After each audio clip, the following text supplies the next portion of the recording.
नमस्कार दोस्तों। English for nation and online academic platform पर आप सभी का एक बार फिर से हार्दिक अभिनंदन और स्वागत है। जैसा कि पहले ही आपको सूचित किया जा चुका है कि इंग्लिश फॉर नेशन 3 हेडिंग्स के अंदर काम कर रहा है।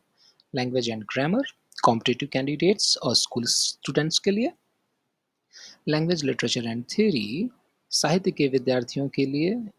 And art culture and society, उन लोगों के लिए जो इन विधाओं में काम कर रहे हैं, रिसर्चर्स हैं या रुचि रखते हैं। तो हमारा पिछला video language and grammar section पर था और जिसमें हमने सेंटेंस से शुरुआत की थी। सेंटेंस में सब्जेक्ट और प्रेडिकेट दोनों हिस्सों को अलग अलग हमने देखा था और आज उसी डिस्कशन को आगे बढ़ाने जा रहे हैं। हमारा आज का फोकस होगा सब्जेक्ट एंड इट्स नंबर। तो दोस्तों, इससे पहले कि हम सब्जेक्ट एंड इट्स नंबर पर आएं, एक बार फिर से मैं फोकस करूंगा इस बात पर कि सब्जेक्ट क्या होता है। Subject refers to the doer of some action। Subject से तात्पर्य किसी वाक्य में क्रिया करने वाले व्यक्ति से होता है। जैसे कि राम सीज सीता, तो यहाँ पर सीज देखने का काम कौन कर रहा है? That is being done by Ram. ये राम है जो देखने का काम करता है, ना कि सीता। तो हमारा सब्जेक्ट राम होता है। राम सीज सीता। कभी कभी कुछ ऐसे भी वाक्य होते हैं जहां पर हमारा सब्जेक्ट कुछ करता हुआ दिखाई नहीं देता, या यूं कहें ऐसे शब्द होते हैं जिनके माध्यम से प्रतीत नहीं होता कि ये शब्द किसी क्रिया को करते हुए दिखाई पड़ रहे हों, लेकिन उन शब्दों के द्वारा भी हमें एक कर्ता मिलता है। कुछ उदाहरण देता हूं, जैसे कि राम अयोध्या के राजा थे। तो यहाँ पर राम राजा थे, राम कुछ कर नहीं रहे हैं। अगर ये कहा जाता राम अयोध्या पर शासन करते थे, तब तो समझ में आता है कि शासन करना एक क्रिया है। To rule is a verb. और फिर हम कहते हैं कि राम रूल्ड ओवर अयोध्या। तो यहाँ पर राम क्लियर कट सब्जेक्ट दिखाई पड़ रहे थे। बट व्हेन आई से कि राम अयोध्या के राजा थे, तो यहाँ पर दिखाई नहीं पड़ता है कि वो कर रहे हैं कुछ, मगर ये पूरा फोकस करता है, ये सेंटेंस फोकस करता है एक व्यक्ति पर, या जो फोकस वर्ड है इस वाक्य का, जो सेंटर्ड वर्ड है वो राम है और वही इस वाक्य के सब्जेक्ट के रूप में आइडेंटिफाई किए जाएंगे।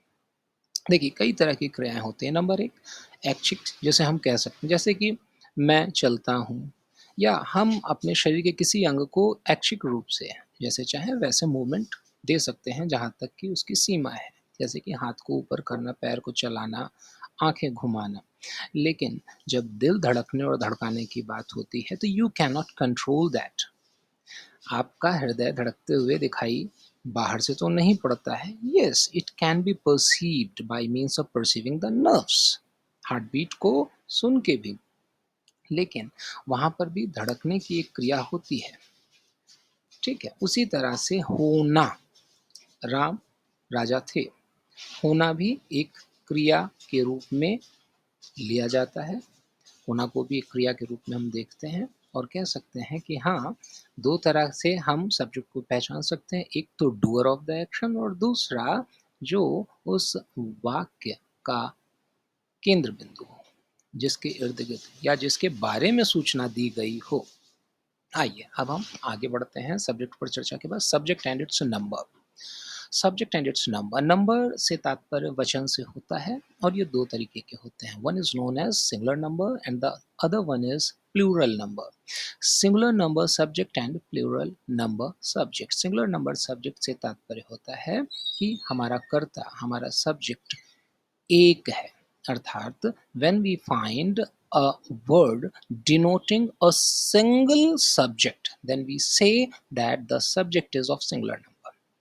जब किसी शब्द के द्वारा निरूपित सब्जेक्ट संख्या में एक हो, संख्या की दृष्टि से एक हो, तो हम उसे सिंगुलर सब्जेक्ट कहते हैं। जैसे कि राम सीता को देखता है, यहाँ पर राम एक ही व्यक्ति का द्योतक है, तो राम सिंगुलर नंबर सब्जेक्ट हुआ। प्लूरल नंबर सब्जेक्ट क्या होता है? जहाँ पर हमारा सब्जेक्ट एक से अधिक हो, वहाँ हम इसे प्लूरल नंबर बहुवचन का कर्ता कहते हैं।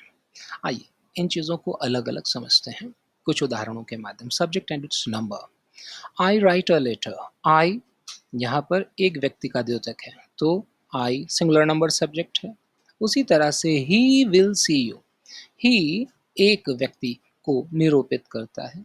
शी सैंग अ सॉन्ग, उसने एक गीत गाया। She stands for a single lady, single girl, single woman, किसी एक महिला का द्योतक है, एक लड़की का द्योतक है। Ram told a story, Ram ने एक कहानी सुनाई। राम एक व्यक्ति। The cow gives us milk, गाय हमें दूध देती है। हमने ये नहीं कहा गायें हमें दूध देती हैं, हमने इस सेंटेंस में यही बोला the cow gives us milk, तो एक ही गाय है। अब इसके इतर देखते हैं। प्लूरल नंबर सब्जेक्ट बहुवचन के कर्ता। वी वेंट टू आगरा, कई सारे लोग हैं वी में। दे helped us in many ways, उन लोगों ने हमारी कई तरीके से मदद की, तो दे कई सारे लोगों का द्योतक है। लैपटॉप्स वर्क वेरी फास्ट, ढेर सारे लैपटॉप यहाँ पर, मतलब कोई भी लैपटॉप हो दो, but still it is not laptop, ये लैपटॉप नहीं है, लैपटॉप्स है कई सारे, तो प्लूरल नंबर बहुवचन का करता है।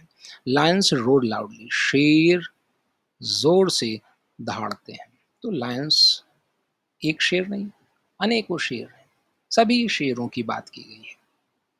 तो इस तरह से हमारा प्लूरल नंबर सब्जेक्ट, तो इस बात को हम आज यहीं पर रुकते हैं, सब्जेक्ट पर हमारी चर्चा यहाँ रुकती है। इन कॉन्टेक्स्ट ऑफ नंबर, क्या सब्जेक्ट दो तरीके के होते हैं? सिंगुलर नंबर सब्जेक्ट एक वचन करता, प्लूरल नंबर सब्जेक्ट बहुवचन करता। इसके आगे हम अगले वीडियो में चर्चा को लेके जाएंगे, जहाँ हम सब्जेक्ट पर्सन, सब्जेक्ट जेंडर पर बातें करेंगे। अगर आपको ये वीडियो पसंद आया हो तो इसे लाइक करें, सब्सक्राइब करें और बेल आइकन को प्रेस करें।